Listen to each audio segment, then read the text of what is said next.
Hi, I'm Caycee. I've been asked by a few friends on Facebook to start doing makeup tutorials, reviews, videos of some sort in regards to my new obsession with makeup. So I'm not a makeup artist. I'm not even a seasoned makeup enthusiast. I've just gotten involved in this in the last 3 to 6 months, but me and a few other people thought it might be fun to kind of come on the journey with me rather than see some YouTubers who are clearly makeup gurus who have been doing it for years or have tons of experience. You're going to get to come along this journey with me and probably watch me go broke and do bad things to my face. So, without further ado, I'll introduce myself a little bit. I'm 38 years old. I'm a stay-at-home mom for 3 boys, age 5, almost 3, and almost 2, so that means I'm constantly busy, but I don't actually go anywhere. So this face is mostly for Facebook, and for taking selfies, and I don't know. I'm an artist. I have a page on Facebook called Caycee's World. I do art on paper, and in the morning I do art on my face.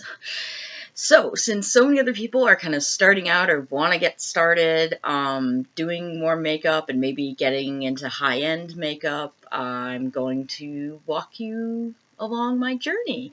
I've been doing makeup since I was like 11 years old. Like I said, I'm 38, so when I was a kid, we didn't have YouTube, we didn't have tutorials, we didn't have the internet. A couple of my friends had these books that supposedly showed you how to apply makeup or whatever, but most of the tips you got from your friends, or God forbid you got from your mom, like my mom, who wore the blue eyeshadow and thin penciled in little orange brows and terrible orange foundation that ended right here. Anyway, she's still wearing it. It's like since 1975, that woman is still wearing that exact style, but I digress. So I'm going to give you a tour of a couple things I have now. I haven't become a complete snob. I don't only buy $40 eyeshadow palettes and such.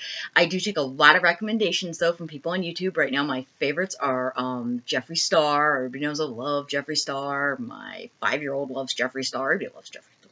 Well, I guess actually people don't. He gets a lot of hate, but I don't care. I love him. I love his palette, and I'll show you that in a minute.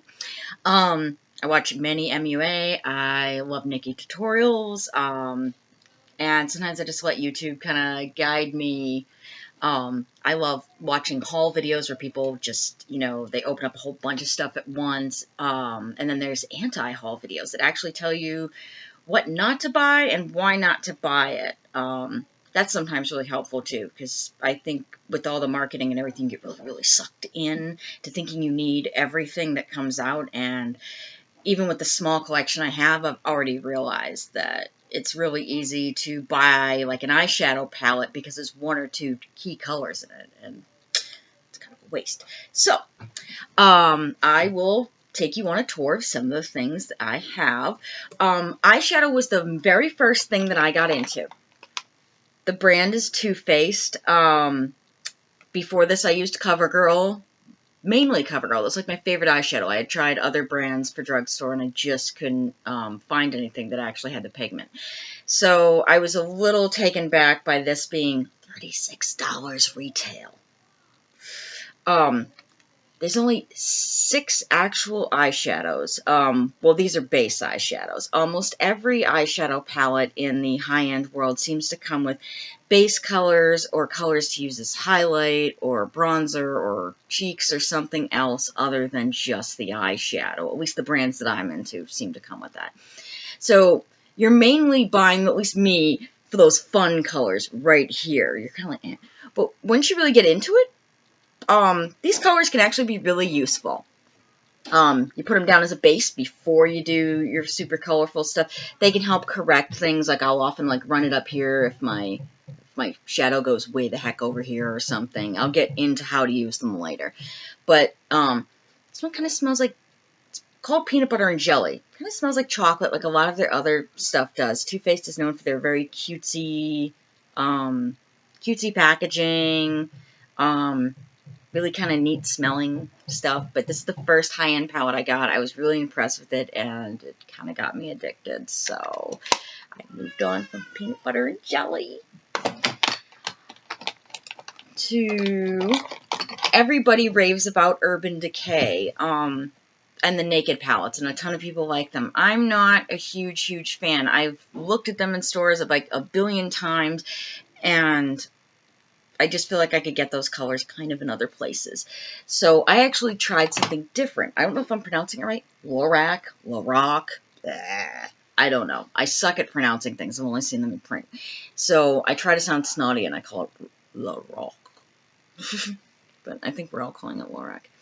So this is my, like, neutral shade palette. Neutral, natural, and some shimmery fun gold stuff. So that's, like, my, I don't have the energy to do anything funky colored and whatnot. But I like this better than I liked the Urban Decay ones. It was about the same price point. I don't know, like $40-something. It's pretty good, though. Really impressed with that. Stays on, lots of pigment, really creamy. The difference between a high-end and a drugstore usually is how creamy it is, how smooth it is, how pigmented it is. A really cheap eyeshadow will look really bright in the palette, but then when you actually rub it on your eye, it's really cakey, or it doesn't smear, or you have to really put way too much on, or do way too much to actually get it onto your face. This just smooths right on. However, I did break down and buy an Urban Decay palette. Alice Through the Looking Glass. I'm kind of regretting this purchase. This is $60. It weighs like more than one of my kids. For some stupid reason, it's got this mirror, but the mirror, this isn't even the palette. It's got like this butterfly that's supposed to pop up and fly away, or I don't know. All I know is when I took my trip to Tennessee, I couldn't take the whole damn palette with me because it would have weighed down my suitcase. It's so cumbersome. It's so ridiculous. And the eyeshadow is actually in this drawer, which doesn't have a cover. There's no way to just transport the eyeshadow by itself. And as you can see, like I said, if you look real close, there's a crap ton of colors, like here and here and here and here, that aren't that exciting. When you buy a high-end palette, I've noticed, if you're like me, you're going for those bright, really nifty colors that you're not going to get anywhere else, but you get stuck with a whole bunch of filler, and that's what's happening here. You see all that neutral filler, that light stuff. They come in handy, they're useful, but I feel like every palette comes with them, and I wish, and they always come with a larger amount of them for some reason, so it's like I don't need more of them. Just make me a palette with these greens and these blues and everything. This palette is awesome for this pink color down here, this blue color, this green color, this color, and these two grays are actually really neat. They're really sparkly, and I'll do a swatch video at another point, but this is another one of my big purchases. And that one is still available in stores. The hype was more than it actually sold for. It's still there. Still $60. I'm sure it'll go on sale just like the Gwen Stefani Urban Decay palette that is now $25 everywhere. It was originally like $58, I think. So, you might want to wait on those till they go down in price. What everybody's waiting for, this was worth it. I believe the price point is $45 for a high-end palette. That's decent because the pan sizes, for those of you who don't know, that's what they're called. The things that the eyeshadows come in, the little metal trays, are called pans. The pan size on this is amazing. They're freaking huge. I use this one a lot, and I have not really worn down any of them. Almost every color in this palette is awesome.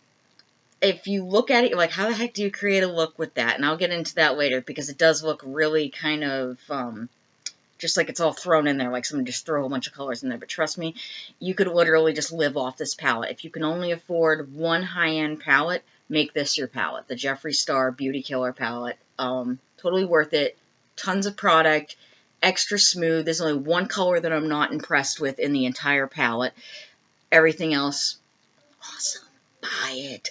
buy it. It's still available, I think, too. There was a lot of hype over it. It sold out at one point. Now it's available. So go ahead and check. I'm not going to go into all of it because this video will take freaking forever. So that was just an introduction, who I am, what I collect. There's a ton more. I want to start doing tutorials on how I cover my face because I have, I'm 38, so I got wrinkles. And unfortunately, despite what people think, I also have acne. So I got pimples on my wrinkles. So I have to get pretty hardcore about my concealing, my covering, my powder. And that is actually a mix of drugstore and high-end products that are taking care of that. And when I get brave enough, I will go barefaced and I will show you how I cover this. And I know you can kind of probably see some scarring. You're like, she's not covering that well. Trust me, if you saw me barefaced, you'd be like, oh, that's disgusting. There should be some kind of warning on that because nobody should have to see that. So also, I will do at some point a tutorial on my brows. That's something I'm really proud of, and I know you're probably sitting there going, really? Your brows don't match your hair. They're not supposed to. They're not supposed to. No. I don't even know what the hell color my hair is. I've been dyeing it for so many years. It's some shade of messed up blonde underneath. It's not this shade, though. I don't know. No idea what shade it is. So, I'm going to go ahead and upload this to YouTube, I guess, because you can only have a 90-second video on Facebook, so it'll upload to YouTube, and then I'll connect it somehow. And then in the comments, if you want to go ahead and tell me what you'd like to see for my first video, I'll tell you a couple just real quick. You saw some of the palettes I have. I also got Swamp Queen. Very excited about this. I never even heard of the YouTuber who actually collaborated with Tarte on this. Her name's Bunny. The brand is Tarte. Is a kick-ass palette. I love it. I also have the highly coveted Peach palette, which a lot of people are saying is just a bunch of hype. If you don't own any Too Faced products, just own this palette. If you own a shit ton of Too Faced products, don't bother with it. I'll get into that later, but this is one of the palettes I can show you how to use. Obviously, I have the Jeffree Star. My friend loaned me Tartlet, which, kind of neutral. Haven't tried it out yet, though. It's on loan. And my very own, yes, I created a palette by using the Sephora brand single eyeshadow palette. It's my zombie palette, which I drew on and did all kinds of funky stuff with. And I just have a ton of contour, highlighter, concealers, all kinds of stuff. So let me know what you want to see, what you want me to talk about, what you want me to swatch.